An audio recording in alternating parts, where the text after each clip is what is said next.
GCPM, os pilares de uma vida financeiramente saudável. Sejam bem-vindos a esse espaço onde vamos conversar sobre dinheiro como meio para alcançarmos seus objetivos. Nesse momento, eu vou fazer uma comparação da vida financeira com um balde.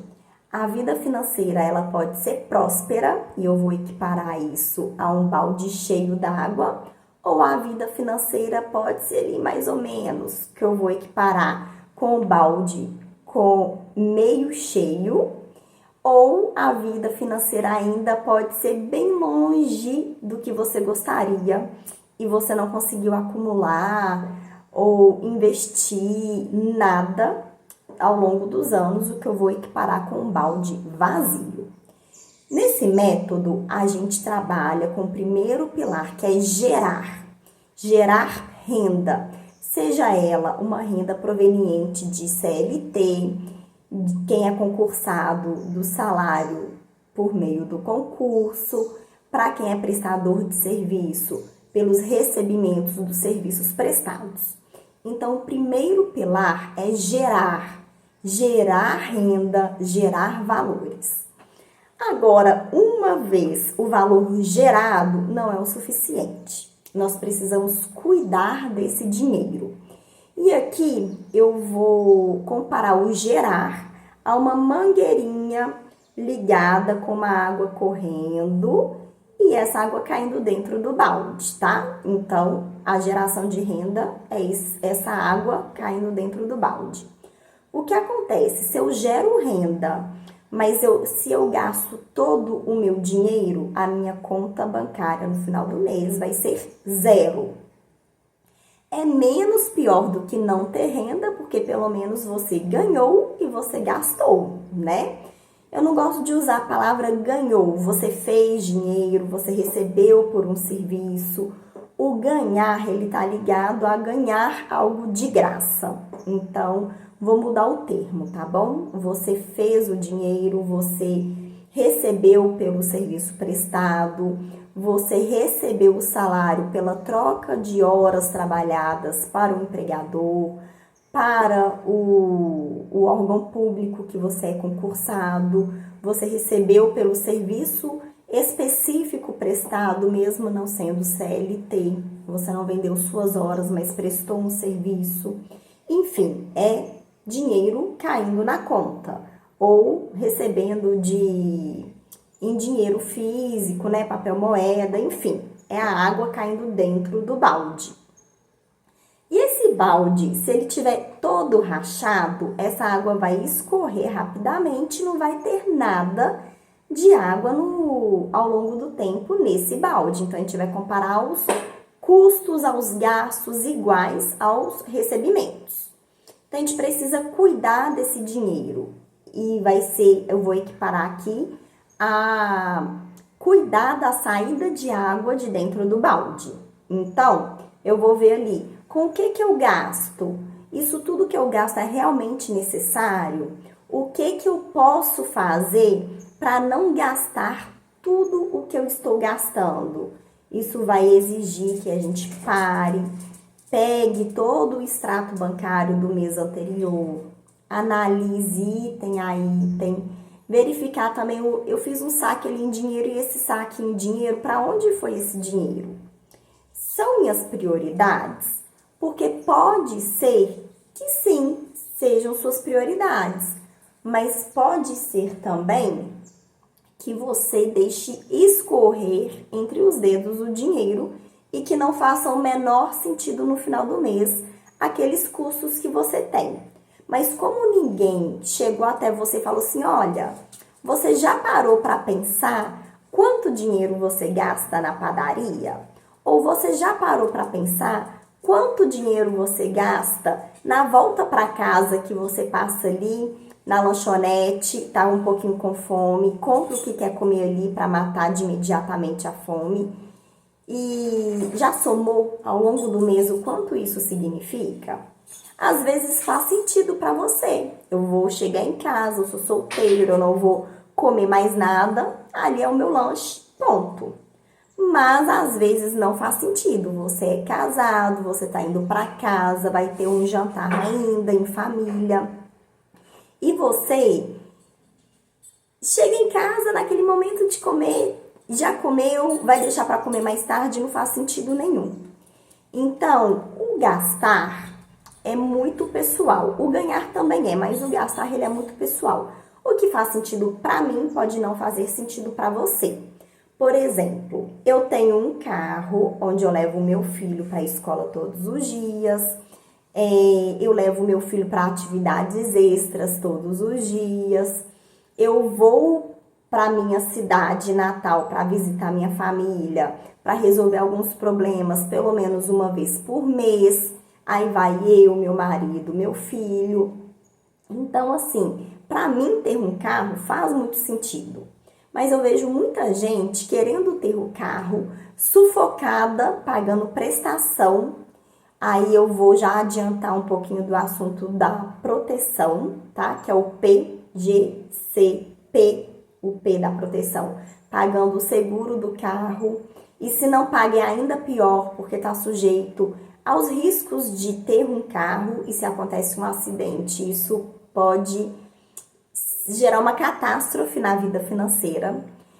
Então, gasta gasolina, IPVA, seguro, enfim, o licenciamento, tem a manutenção, tem a gasolina. É um custo muito alto para uma pessoa que, por exemplo, utiliza o carro somente para fazer os passeios nos finais de semana. Então, ali, o carro, para mim, é algo importante. Para outra pessoa pode não ser. Ou pode ser mais importante do que para mim. Se a pessoa utiliza, por exemplo, o carro para ir trabalhar em outra cidade todos os dias. Se a pessoa é Uber e utiliza o carro como meio de gerar renda para a família. Então, aqui é necessário que você pense de forma muito individual, tá bom? Dei esses dois exemplos aí, mas serve para todos os outros exemplos. Bom, eu vou almoçar na rua todos os dias no meu serviço. Faz sentido eu almoçar na rua todos os dias, gastar um dinheiro que eu poderia economizar para investir? Eu sou solteiro, eu lancho na rua, eu almoço na rua, ou eu sou casado, eu posso aproveitar o jantar do dia anterior para levar uma marmita até mais saudável para o meu serviço. Então, aqui cabe pensar cada item de forma muito individual. Aqui é o cuidar, tá? Então, o que que eu posso reduzir? O que que eu posso substituir? O que que eu posso cortar? Nossa, realmente aqui eu tô vendo que eu gasto muito com uma coisa. Eu vou classificar lanche da tarde, vou classificar almoço na rua,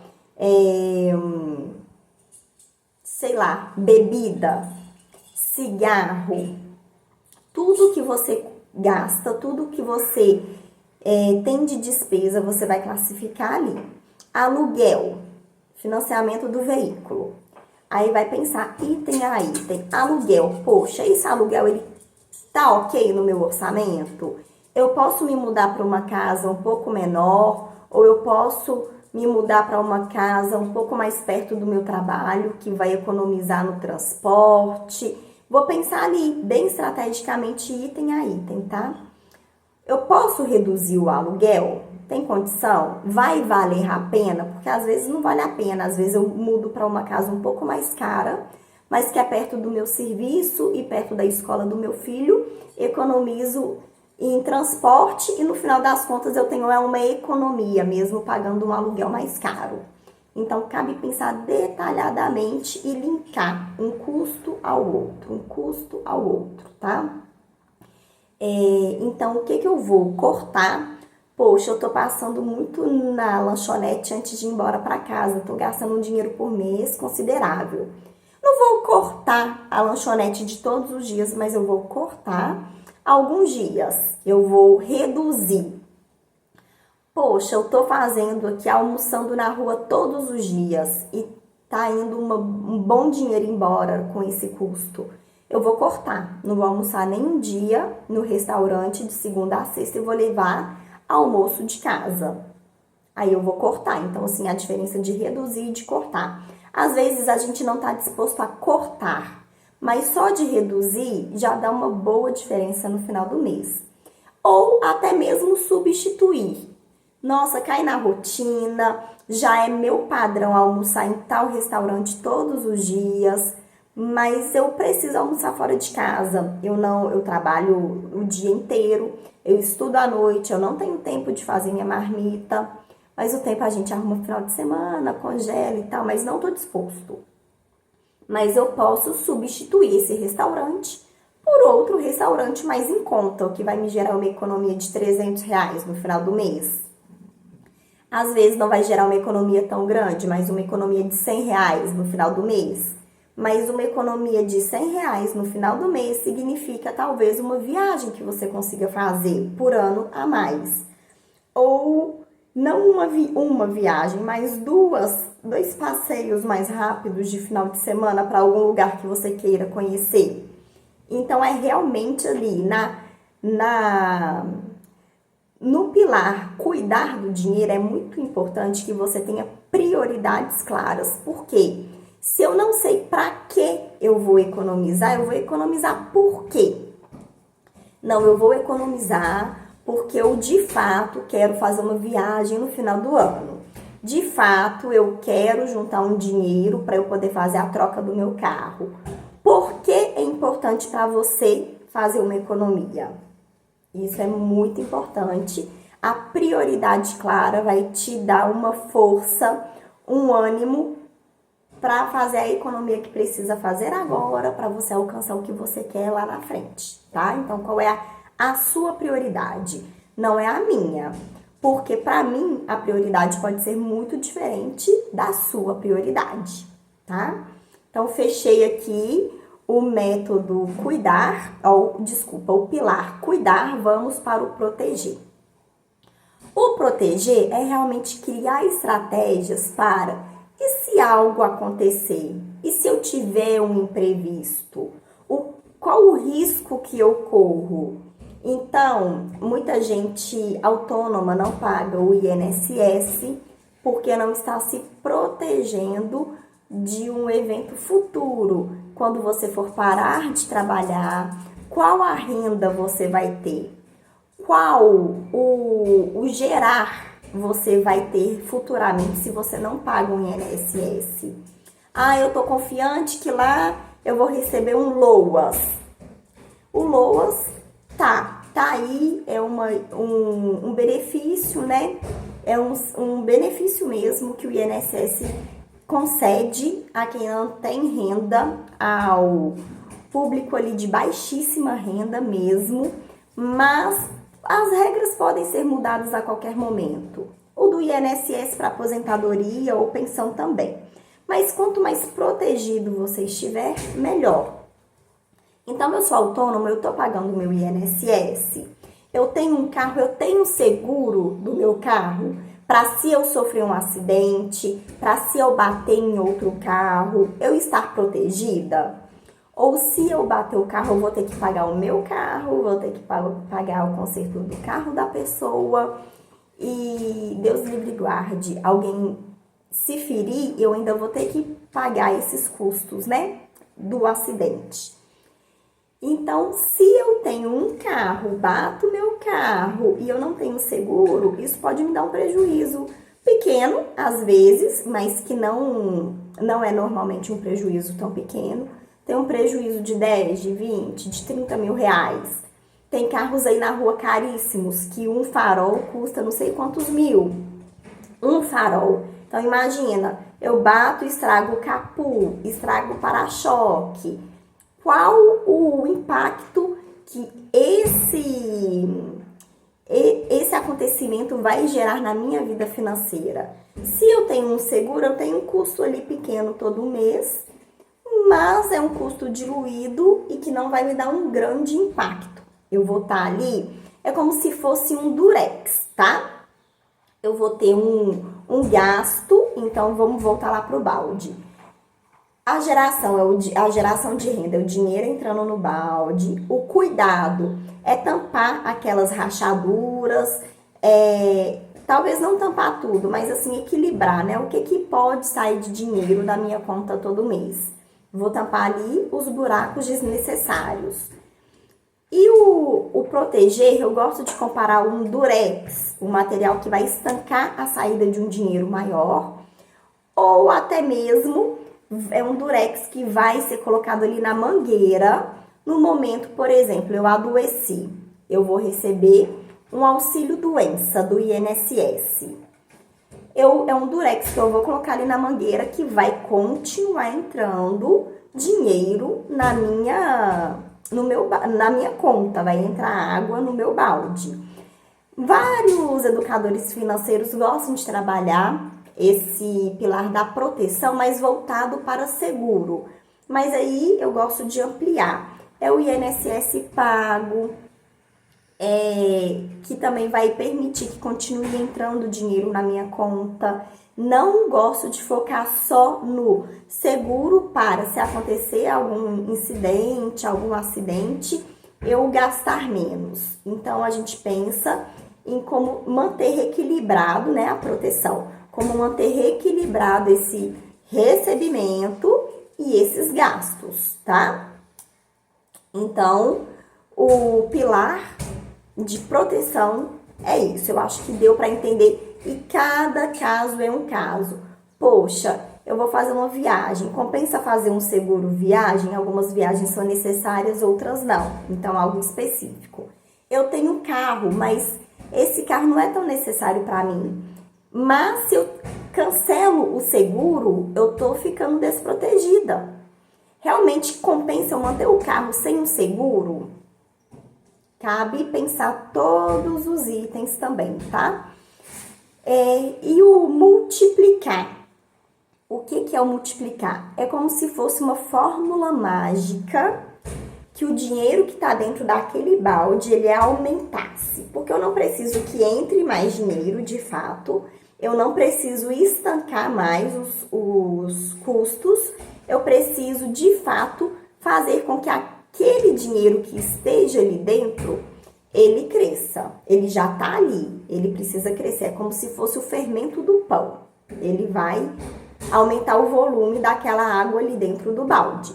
Aí aqui nós podemos pensar em investimentos. Eu gosto muito de investimentos de baixo risco. Eu sou uma pessoa, meu perfil de investidor não é muito adepto ao risco, tá? Mas tem gente que fala assim, eu quero correr um pequeno risco aqui, mas se der certo minha estratégia, eu vou ganhar muito dinheiro. Ok, cada um tem um perfil de investidor. Mas de fato fazer aquele dinheiro aumentar sem precisar trabalhar mais e sem precisar cortar mais custos. Poxa, eu já estanquei aqui o que dava para estancar, mas a gente também merece viver, a gente não tá aí para trabalhar só para pagar a conta. Eu tenho meu lazer, eu tenho tudo também o que eu quero fazer ali mensalmente, planejadamente. Eu tenho ali uma estratégia para fazer, mas eu quero multiplicar esse dinheiro. Então, eu vou procurar um investimento. Poupança é o pior deles e muita gente ainda usa. O primeiro investimento, assim, que tem uma liquidez diária, ou seja, você pode fazer o saque a qualquer momento, qualquer dia, posso aplicar hoje e sacar amanhã, é o CDB. Então, o CDB, ele vai te dar um percentual do CDI, que é a taxa que os bancos negociam entre si, tá? E o ideal é que seja 100% do CDI, mas no mercado a gente consegue alguns investimentos um pouquinho melhores do que isso. A gente consegue, às vezes, 110%, ou pega um produto ali promocional que renda um percentual maior do CDI. Então, esse é o pilar multiplicar. Mas ele é o último, por quê? Se eu não gero, eu vou multiplicar o quê? E se eu gero, se eu não cuido, se eu gasto tudo, eu vou multiplicar o quê? Se eu gero, se eu cuido e tá sobrando ali um pouquinho, eu tô protegido? Porque às vezes um seguro baixo pode significar uma economia muito grande. Se algum acontecimento acontecer, né? Se algum acidente acontecer, se algum imprevisto acontecer. Então, não adianta eu multiplicar o pouco que eu tenho se aquele valor ali já não está protegido. Então, eu vou gerar, eu vou cuidar, eu vou proteger e, por último, eu vou multiplicar. Então, o último pilar. Acho que ficou claro. E aí, eu vou dar uma dica aqui para vocês. Como que eu vou cuidar do meu dinheiro? Procura aqui no canal outro vídeo chamado Método 50, 30, 20. Basicamente 50% do que entra eu vou usar para despesas essenciais. 30% do que entra eu vou utilizar para despesas não essenciais, custos, gastos não essenciais. E 20% eu vou colocar em pagamento de dívida, porque às vezes a sua situação não permite fazer um investimento ainda, ou você reserva, nem que seja R$ 50 ali para o investimento para começar a pegar o ritmo, e a diferença vai para o pagamento de dívida e também vai para investimento em educação. Lá no vídeo Método 50, 30, 20, eu tô explicando melhor sobre isso, tá? Sobre esse cuidar, sobre como gastar o dinheiro. Então, um vídeo tá linkado ao outro. Procura que vai complementar esse aqui. E se você gostou do conteúdo, curte para esse conteúdo chegar a mais pessoas se beneficiarem dessas informações.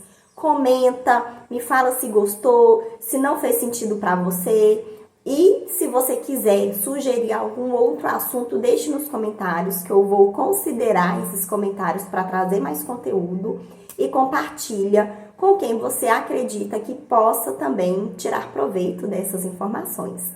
Se você gostou desse espaço, se inscreva no canal e seja muito bem-vindo. Até logo!